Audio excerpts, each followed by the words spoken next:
motion moved.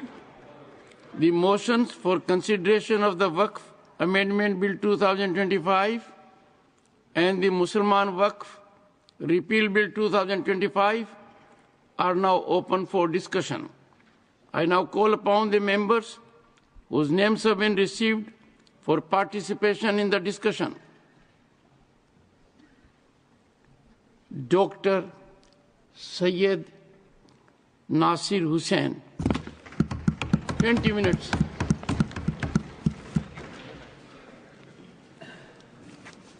Chairman sir, मैं आभारी हूं आपने मुझे महत्वपूर्ण बिल पे बात करने का मौका दिया और मेरी पार्टी और आप मिलके मुझे जेपीसी का सदस्य भी बनाया था। कल लोकसभा में जितनी भी बहस हो रही थी मैं बड़े गौर से सुन रहा था। हमारे ऑनरेबल मिनिस्टर किरण रिजिजू जी ने काफी बातें वहां पे रखी, आज भी यहां पे रखी।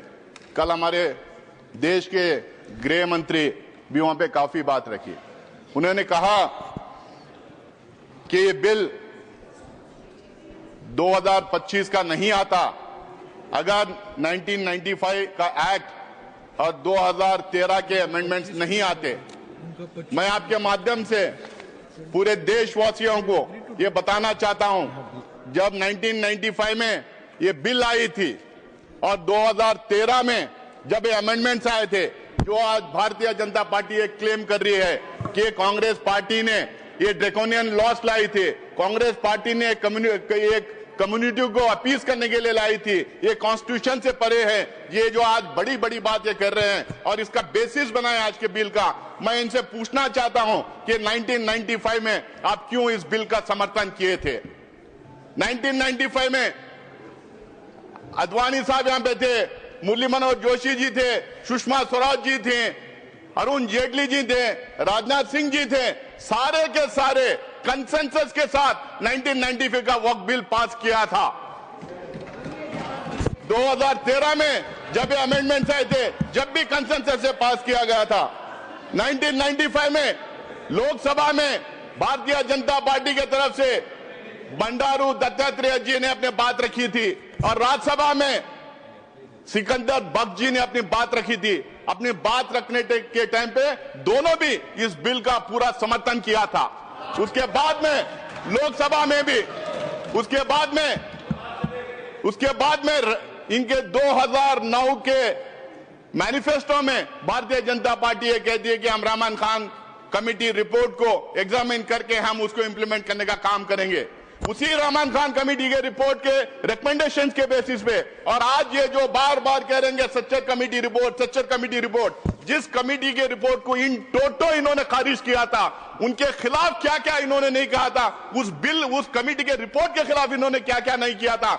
हम लोगों ने रहमान खान कमेटी रिपोर्ट और सच्चर कमेटी की रिपोर्ट के आधार पर जब 2013 में अमेंडमेंट्स लाए थे, उस टाइम पे इनके तरफ से लोकसभा में शाहनवाज हुसैन जी, राज्यसभा में मुख्तार अब्बास नकवी जी अपनी बात रखते हुए उन 2013 के अमेंडमेंट को पूरी तरह से सपोर्ट किया था।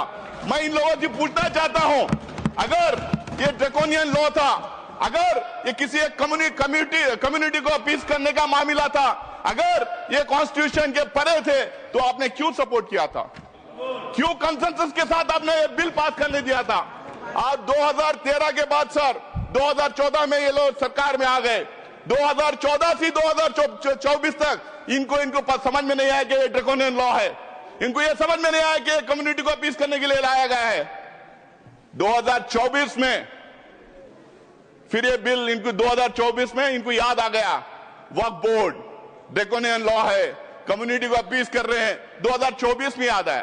क्यों 2024 में याद आया? 10 साल क्यों आपको याद नहीं आया?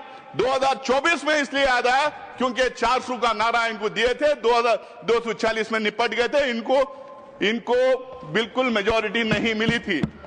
इनको अब समझ में नहीं आ रहा कैसे अपना वोट बैंक बढ़ाएं। इनको यह समझ में नहीं आ रहा कौन सा मुद्दा उछालें, तो इन्होंने वक्फ बोर्ड को लेके आया, इस एक्ट को लेके आके कम्युनल पोलराइजेशन करने का काम कर रहे हैं। आप कह रहे हैं कि हम अपीस कर रहे हैं, आप पोलराइज करना चाह रहे हैं। पूरे देश को, पूरी दुनिया को पता है पोलराइजेशन देश में होता है तो किसका फायदा होता है करके। कौन पोलराइज करता है, कौन धर्म की राजनीति करता है, कौन किसी एक कम्युनिटी को विलन बना के उसके खिलाफ में एक नैरेटिव बिल्डअप करने का काम करता है। और ये पूरी बिल मैं दावे के साथ कह सकता हूं और पूरे में तत्व के साथ, लॉजिक के साथ यहां पे अपनी बात रखूंगा, ये बिल टोटली फॉल्सिटी पे है, ये मिस इन्फॉर्मेशन कैंपेन पे है, एक नैरेटिव बिल्डअप करने की पिछले 4 महीने से 6 महीने से कोशिश की गई है। इसमें सिर्फ ये नहीं, पूरा गोदी मीडिया लग गया इनके सपोर्ट में। इनका जो फेक फैक्ट्री है, बीजेपी की जो आईटी सेल है, पूरी लग गई ये कह रहे मिस इन्फॉर्मेशन फैलाने में। मैं इनके सारे जितने ये मैं भी जो बात किया मैं आपके सामने यहाँ टेबल पे रखता हूं सर। आप कह रहे हैं, आप रिजिजू कह रहे हैं कि हम ट्रांसपेरेंसी लाएंगे, गरीब को मदद करेंगे, हम वक्फ बोर्ड को ताकत देंगे, हम वक्फ बोर्ड को कुछ शक्ति देंगे। भैया आप 10 साल पावर में थे, क्या किए? आज वेबसाइट निकाल के देखेंगे, सेंट्रल वक्फ काउंसिल की जो बात कर रहे हैं, सिर्फ किरण रिजिजू का नाम नजर आएगा, काउंसिल नहीं है उसके अंदर, काउंसिल नहीं है उसके अंदर। और जो बजट एलोकेट होता था वक्फ काउंसिल के लिए वो भी नहीं दिया गया। वहां का जो स्टाफ था उनको सैलरीज नहीं दिए गए। भारतीय जनता पार्टी के जो रूल्ड स्टेट्स हैं, कई जगह 10 साल, कई जगह 15 साल, कई जगह 20 साल से है, वहां पे स्टेट वक्फ बोर्ड कॉन्स्टिट्यूट नहीं किए गए। आप अपने शासित राज्यों में वक्फ बोर्ड का नाम नहीं लेते, वहां के वक्फ बोर्ड कॉन्स्टिट्यूट नहीं करते। आज आप कह रहे हैं गरीब मुसलमान को मदद करेंगे, आप कह रहे हैं इसमें ट्रांसपेरेंसी लाएंगे। कितना आप जो असत्यवादी देश के सामने रखेंगे और पार्लियामेंट में रखेंगे। आप हमेशा मिसलीड करने का काम किए हैं। हर एक चीज जो ये बोल रहे हैं इसमें ये सत्य से दूर है और देश को गुमराह करने के लिए, मिसलीड करने के लिए ये बातें यहां पे कर रहे हैं। सर, किरण रिजिजू जेपीसी की बात की, कल जगदम्बिका पाल साहब जेपीसी की बात की, बहुत सारे भारतीय जनता पार्टी के नेताओं ने जेपीसी की बात की। जेपीसी गठित हुई, आप लोगों ने मुझे भी सदस्य बनाया था, मौका दिया था वहां पे काम करने का। पहले जब शुरू हुआ, स्टेक होल्डर्स आने लगे, एक्सपर्ट्स आने लगे, एकेडमिशियंस आने लगे, तो उसमें 97-98% लोग आके बिल के खिलाफ बात रखे। उन्होंने तर्क दिया, उन्होंने रीजंस दिया। जब इनको पता चल गया कि बिल के फेवर में कोई आ नहीं रहा है, पूरा बिल के खिलाफ लोग आके डिपोज कर रहे हैं, आप इनको पूछिए कि 1 लाख जो है आंकड़ा दे रहे हैं, कितने लोग उसमें बिल के फेवर में, कितने बिल के खिलाफ है। आज वो सदन के पटल पर रख दें तो देश को पता चल जाएगा कितने लोग उस बिल का अपोज किया था। जब इनको पता चला तो मुझे लगता है कि पहली बार किसी जेपीसी में नॉन स्टेक होल्डर्स को बुलाया गया।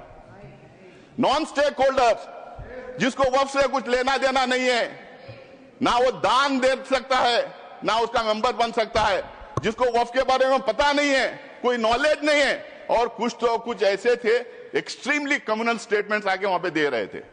तो ये माहौल क्रिएट करने के लिए, बिल के फेवर में सपोर्ट ड्रम अप करने के लिए जेपीसी में लोगों को बुलाया गया था।